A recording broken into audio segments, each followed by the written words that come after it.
सूरज डूब चुका था और अंधेरा धीरे धीरे पूरे आसमान पर छा रहा था। मैं अनुराग अपने एक दोस्त से मिलने लखनऊ जा रहा था।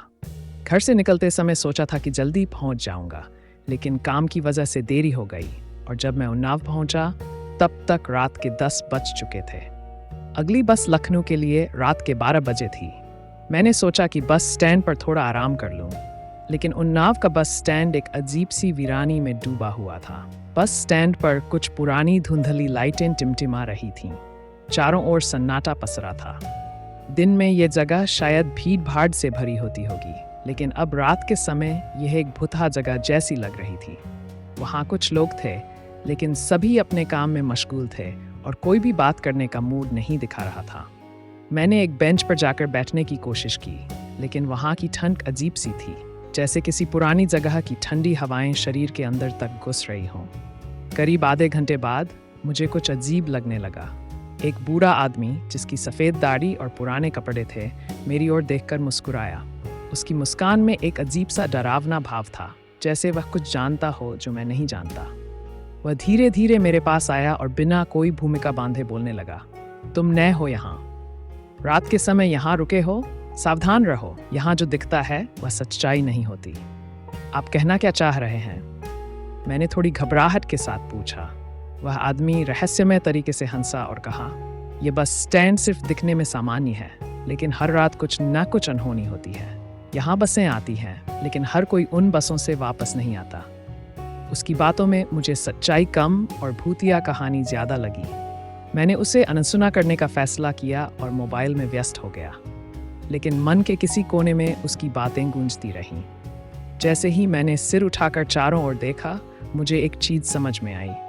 हवा का बहाव अचानक बंद हो गया था। स्टैंड के पास खड़े पेड़ भी पूरी तरह स्थिर हो गए थे।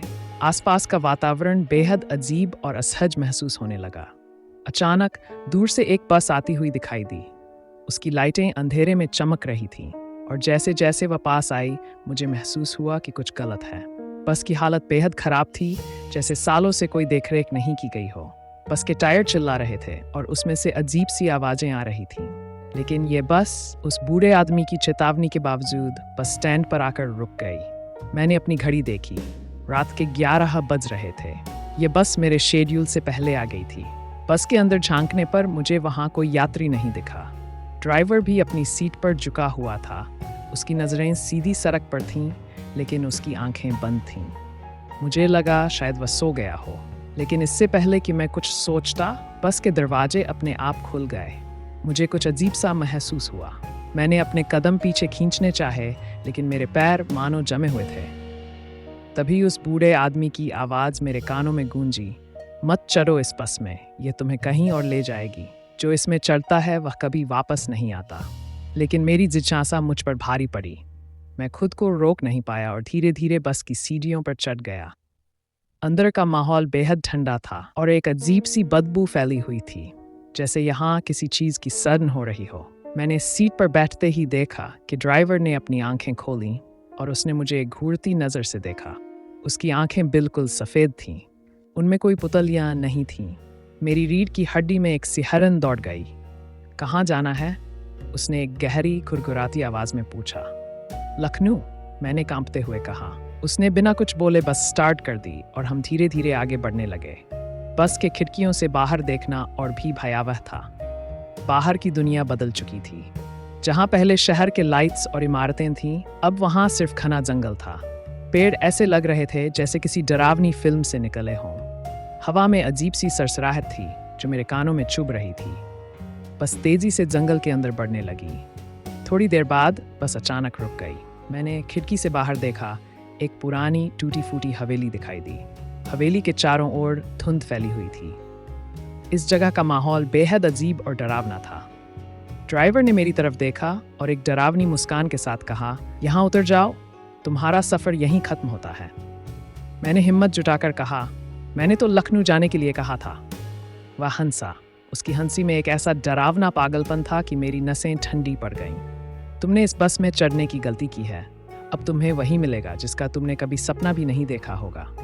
मैं घबराकर बस से उतर गया। बस के दरवाजे बंद हुए और वह धुएं में लिपटकर गायब हो गई।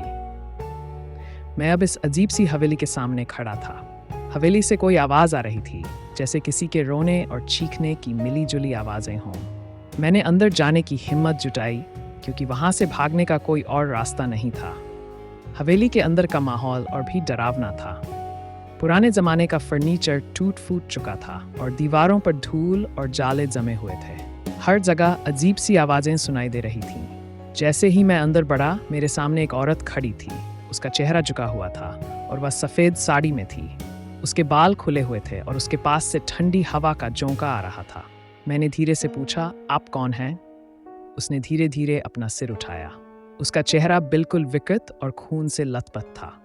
उसकी आंखें गहरे काले गड्ढों जैसी थीं, जिनमें सिर्फ अंधेरा था। वह अचानक जोर से चीखी और मैं वहां से भागने लगा। मेरे पैरों तले जमीन खिसक गई। चारों ओर से दरवाजे और खिड़कियां जोर जोर से बंद हो रही थीं और दीवारों पर खून के धब्बे उभरने लगे थे। मैंने जैसे तैसे बाहर भागने की कोशिश की, लेकिन हर रास्ता बंद हो चुका था। अब मैं फंसा हुआ था। हवेली की दीवारों से आवाज़ें आने लगीं, जैसे किसी ने मुझे पुकारा हो, और वह आवाज़ धीरे धीरे मेरे पास आती जा रही थी। अचानक मेरे सामने वही बूढ़ा आदमी प्रकट हुआ जो बस स्टैंड पर था। उसने कहा, मैंने तुम्हें मना किया था, पर तुमने मेरी बात नहीं मानी। अब तुम्हारा भाग्य तय है। उसके बाद चारों ओर अंधेरा छा गया। मुझे लगा कि शायद अब मेरा अंत आ गया है। हवेली की दीवारें अचानक मेरे चारों ओर घूमने लगीं और मैं गिरते गिरते बेहोश हो गया। जब मैंने आंखें खोलीं तो मैं उन्नाव के बस स्टैंड पर था। सुबह का उजाला हो चुका था और लोग अपने अपने काम में व्यस्त थे। मैंने चारों ओर देखा। सब कुछ सामान्य लग रहा था, लेकिन मन में एक अजीब सी घबराहट थी।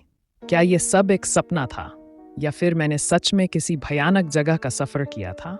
मैंने खुद को समझाने की कोशिश की, लेकिन तभी मेरी नज़र उसी बूढ़े आदमी पर पड़ी। वह मुझे दूर से देखकर मुस्कुरा रहा था और उसकी आंखों में वही रहस्यमयी चमक थी।